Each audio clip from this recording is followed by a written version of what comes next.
Le sort de Djekam Tchameni est préoccupant à la prison principale de Kondengui. C'est ce qu'affirme son épouse. Les conditions de détention ne sont pas des meilleures et je reste inquiet. Il est encore vivant, ou du moins, c'est ce que murmurent les rapports fiévreux. Les voix brisées comme des harpes, désaccordées, les appels à l'aide qui se lèvent, sanglots étouffés d'un pays suspendu au fil du rasoir. Je ne veux pas voir mon mari mourir en prison comme c'était le cas de négligence de feu Anicet Ekane. Djekam Tchameni. Un homme, un père dont les bras tendus vers des horizons volés enserraient jadis les rêves fragiles de ses enfants. Ces petits soleils désormais orphelins d'un éclat paternel. Un époux dont le cœur, forge ardent d'amour, se mue en braise solitaire, consumé par l'absence infinie. Un intellectuel dans la nuit des consciences engourdies qui a sculpté des décennies, à éveiller les âmes captives, à amplifier la voix du peuple, ce cœur muet des masses opprimées par le silence, à initier la jeunesse à la flamme éternelle de la démocratie, à irriguer l'identité profonde d'un Cameroun, géant aux racines millénaires, digne de ses fils et filles dont les cris se noient dans l'océan de l'oubli.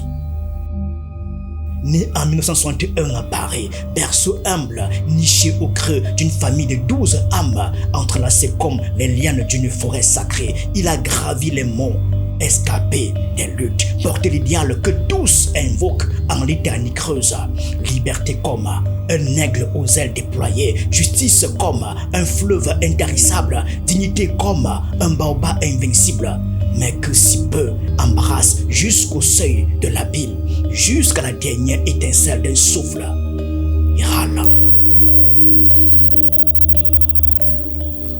Aujourd'hui, Kondengui, la prison centrale de Yaoundé, ce monstre infernal aux mâchoires béantes, ce ventre de pierre où le silence n'est pas repos, mais strangulation lente, où l'air épais comme un linceul de plomb imprègne chaque pas des souffrances invisibles. Là, la santé s'effrite, pétale à pétale, comme une rose piétinée sous la botte du destin, sans soin qui pense, sans répit qui respire, sans un regard humain.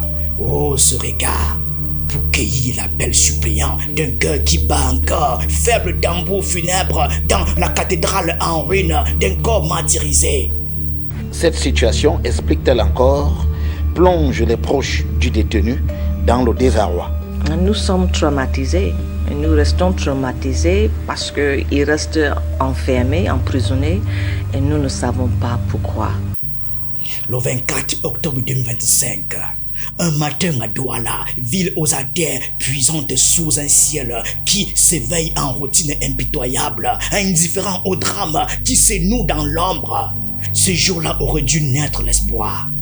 Démocratie comme un bourgeon timide, joie nationale comme un soleil levant sur les plaies du passé. Mais non, des gendarmes en civil, spectres surgis des brumes grises, des véhicules noirs, corbeaux voraces planant sur le malheur, des coups à la porte tournés assourdissants qui fracassent l'âme, écho d'un glas personnel.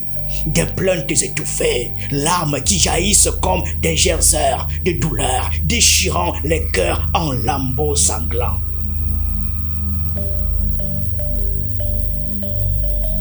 Djekam Tchameni fut arraché.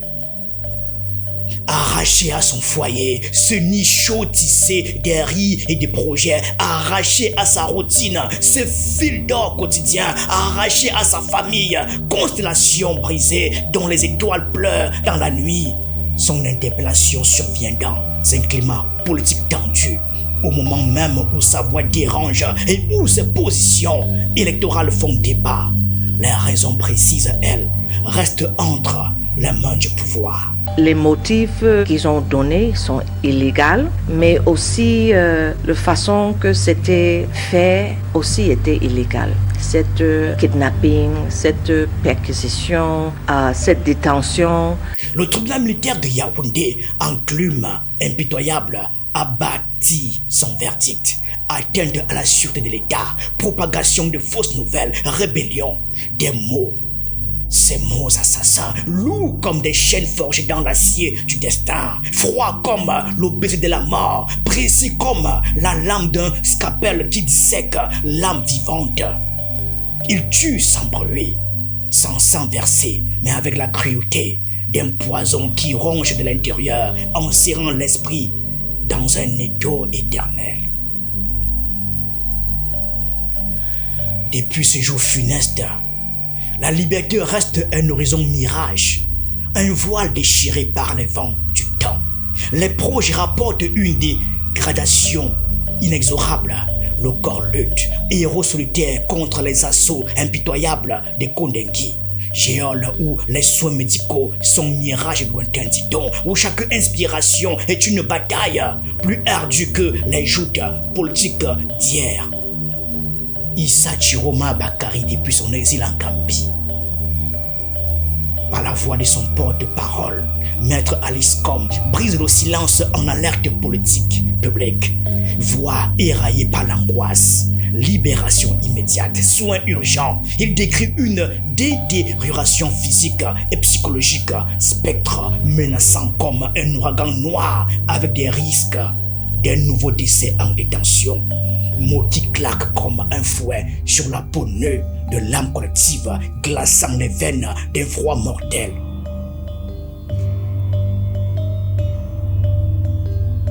Et pourtant, on attend, veilleur las au bord du précipice. On espère prier muette, tissant un filet fragile contre l'abîme. On prie litanie de larmes pour un cœur humain. Ce bijou fragile, étranglé par l'absence, ces joues qui s'enchaînent comme des perles d'un rosaire funèbre, sans savoir si demain se lèvera ou si la nuit engloutira tout. Il bat encore ce cœur, faible mais tenace. Il bat encore écho d'une vie qui refuse l'oubli. Il bat encore, interrogation lancinante. Tiendra-t-il face à l'étreinte des pierres? Pour comprendre l'ampleur du drame, remontons le temps.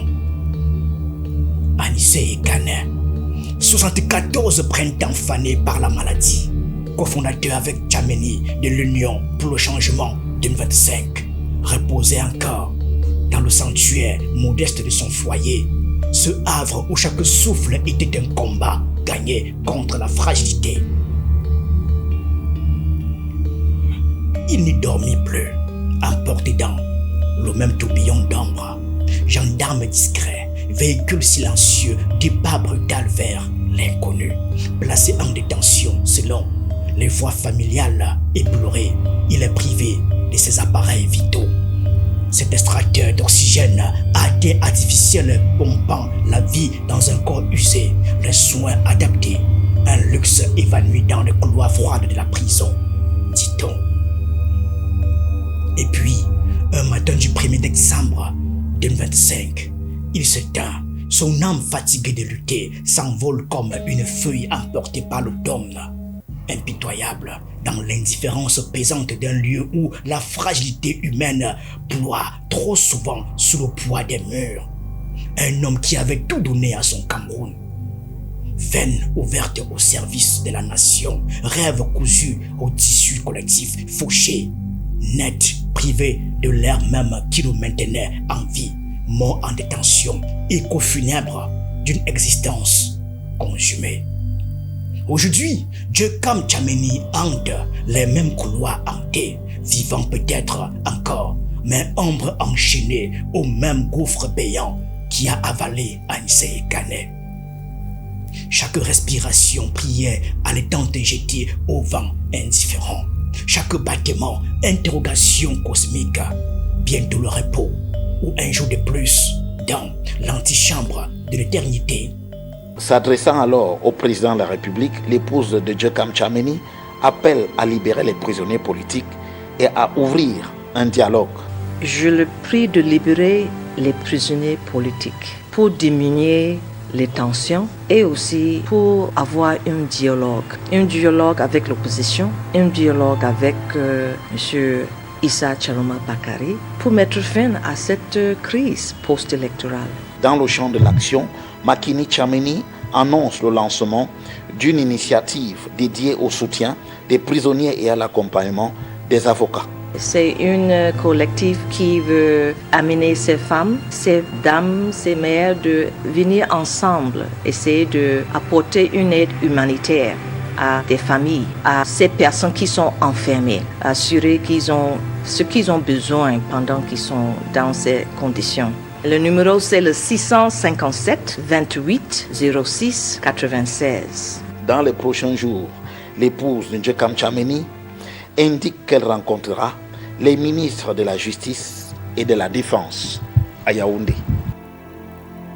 Cameroun, terre des géants aux âmes de feu. Combien de cœurs battants faudra-t-il encore pour que l'écho de cette tragédie perce les voiles du silence?